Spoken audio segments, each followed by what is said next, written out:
എന്തായാലും ഈ ജോലിയൊക്കെ കിട്ടിയപ്പോ ഭയങ്കര ഹാപ്പി ആണെന്നൊന്നുമല്ല. ഹാപ്പി ഞാന്. നിനക്ക് ജോലി ഉണ്ടാ? ജോലിയാ? പോടാന്ന്. കടം വല്ല ഉണ്ടാ? ജോലിക്ക് പോകാത്ത എനിക്ക് എങ്ങനെയാ കടം? എനിക്ക് ജോലി കിട്ടി 25,000 രൂപ ശമ്പളവും ഉണ്ട്. അന്ന് തൊട്ട് എനിക്ക് കടവേ ഉള്ളൂ. ജോലിക്ക് പോയിട്ടും കട? അതെങ്ങനെ?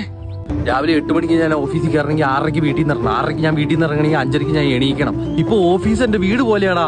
വീട് കിടന്നുറങ്ങാനുള്ള സ്ഥലം മാത്രമാ. ഇതിന്റെ ഇടയ്ക്ക് എനിക്ക് മനസ്സിലായി. തുമ്മാൻ പോലും സമയമില്ലടാ.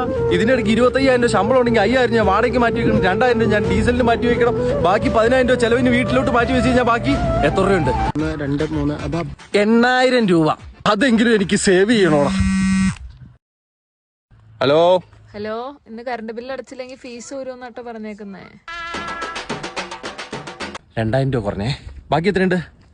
നീ പറയണ്ട, ഞാൻ പറയാം. 6,000 രൂപ.